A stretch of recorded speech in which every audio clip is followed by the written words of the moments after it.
पूज्य शिक्षक शिक्षयित्री वृंद विज्ञ विचारक मंडली एवं मोर अति आदरर प्रतियोगी गण एवं मोर सान बड़ भाई और भौणी मैंने तथा सहपाठी एवं सहपाठिनी गण आजिकार यह प्रतियोगितार विषय वस्तु हेउछि ओडिशार लोककला समृद्धि रे मोर भूमिका। एही विषय रे मते किछि कहिबा पई सुयोग मिलिथिबारु मु निजकु धन्य माने करूछि। बनानी बेष्टिता तटिनी सेविता सागर वंदिता उत्कल जननी निसर्ग नंदिनी भावे भुवन विदिता। प्रथमे आमे जानिबा उचित लोककला कहिले कोन।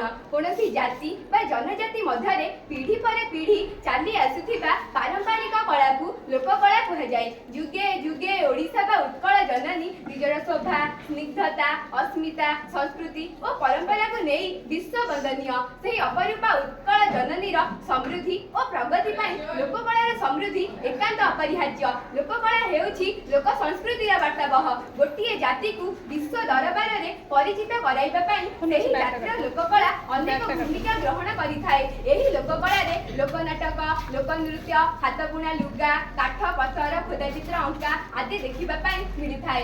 आम ओडिशार लोककला बेस पुरातन समृद्ध और लोकप्रिय। आम ओडिया संस्कृतिर तुलना नाही। से छौ नृत्य हेउ कि गोटीपुआ नृत्य से संबलपुर डालखाई हेउ कि विश्व प्रसिद्ध बरगढ़ धनुयात्रा यह सब बेले आमको अजस्र खुशी और एकता सूत्र रे बांधि रखी आसी। मात्र दुख और परितापर विषय यही कि जे आम लोककला आज लुप्तप्राय। तेणु ओडिशार लोककला समृद्धि रे मोर प्रथम भूमिका रहिबा आधुनिकता एवं लोककलार समन्वय रक्षा करी मु मोर सांगसाथी एवं गुरु गुरुजन को बुझाई देबी जे लोककलार बिना आधुनिकता भित्तिहीन।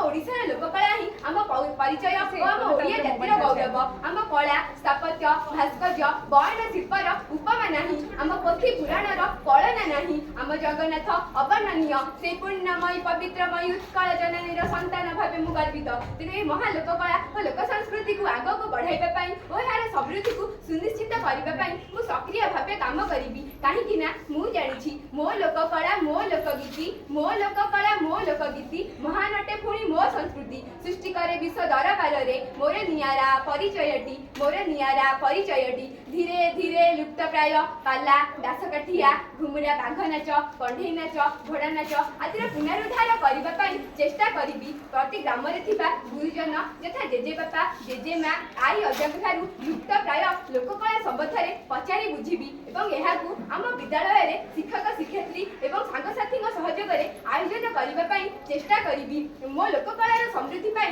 प्रति अंचल रे थिबा कलाकार मानकू उत्साहित एवं पुरस्कृत करबा पाई सरकारकर सहयोग लोडिबी। विद्यालय शिक्षा रे मध्य आम लोककलार संस्कृति को समन्वय करागले आम लोककलार समृद्धि होई परिबो। तेनु आसंतु ना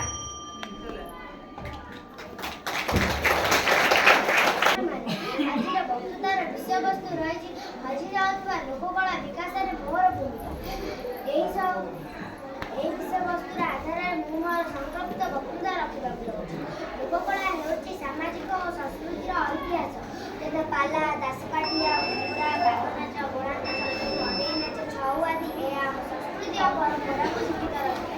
किंतु आधुनिक जुगर चाप लोककला लोप पाइबार लगी। गोटे सभ्यतार मूलदुआ हेउछि तार संस्कृति और परंपरा लोप पाइगले सभ्यता मध्ये लोप पाइ महान परंपरा जीवित रखिबा अत्यंत आवश्यक। यह हेउछि डिजिटल मोर मतामत आमर लोककला को जीवित रखिबा पाई आम सोशल मीडिया साहाय्य नेबा उचित। आम लोककला आम परिचय सबुठी पूजारे भाई